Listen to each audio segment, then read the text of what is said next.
Bonjour à toutes et à tous, bienvenue sur la chaîne. Aujourd'hui, Discovery Asia, avec une série asiatique bien sûr, sortie sur Netflix, assez connue du grand public. Assez connue d'ailleurs, moi je suis passé complètement à côté. Alice in Borderland. Borderland. Alors, c'est une série, je suis passé complètement à côté à l'époque de sa sortie. Bon, c'est pas si vieux, je crois. 2020, donc oui, donc c'est pas si vieux que ça. Et j'ai pas mal de...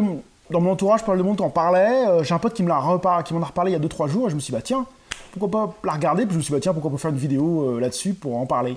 Donc, je ne sais pas du tout de quoi ça parle, je n'ai pas vu d'extrait, je n'ai rien vu du tout, je suis vraiment dans le flou total. Je vais juste lire le synopsis avec vous pour voir un peu de quoi ça parle.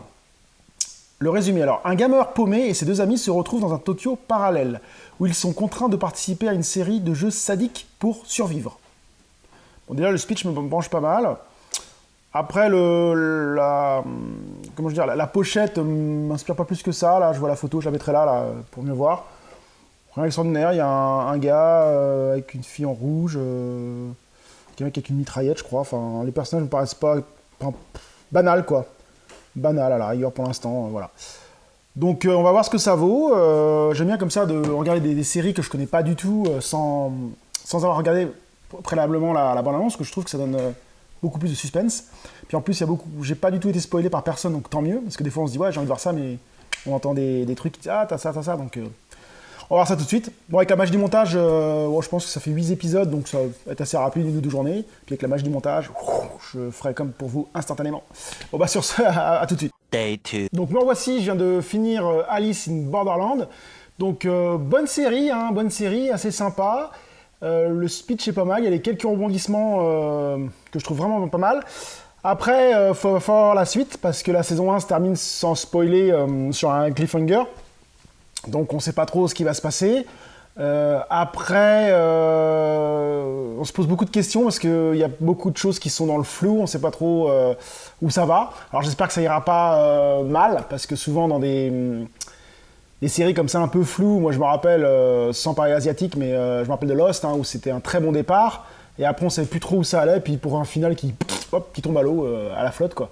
Donc là j'espère que ce sera pas le cas, parce que c'est vrai que c'est assez gros quand même, faut être honnête, c'est assez gros ce qui se passe, c'est assez gros. Alors sur le speech que je vous ai fait auparavant, il parlait d'un Tokyo parallèle, je sais pas si c'est la raison, la solution, ou l'explication totale du pourquoi, du comment. À voir, totalement à voir. Bon, pour l'instant, c'est une très bonne saison 1 qui finit bien, avec des personnages sympas, bien foutus, bien réalisés. Non, franchement, c'est à voir, c'est à voir. Après, à voir la suite, voir ce que ça vaut. Donc j'espère que la suite sera aussi bonne que la saison 1. Un héros assez charismatique, des fois que je trouve un peu niais, mais bon, ça, voilà, quoi. Parce que sans trop faire de spoil, dans le début il paraît très très intelligent, et puis sur le milieu moyen, puis après ça revient un peu, enfin il est en dents de scie, je trouve, ce héros.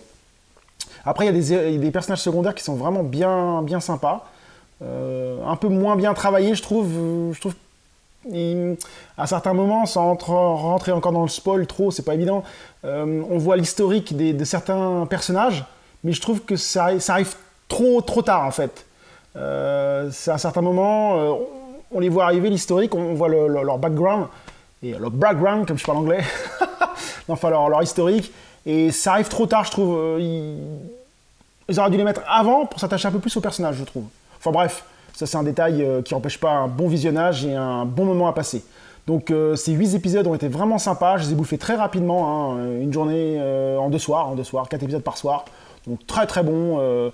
Souvent quand j'aime pas une série, je commence, puis je tâtonne, je regarde une autre. Mais quand je bouffe comme ça d'un coup, c'est que j'ai bien apprécié. Donc oui. Donc je vous la conseille, si vous n'avez pas vu Alice in Borderland, je vous la conseille, c'est une série à voir. Bon, sur ce, je vous dis à très bientôt sur ma chaîne, et je vous dis à plus, salut!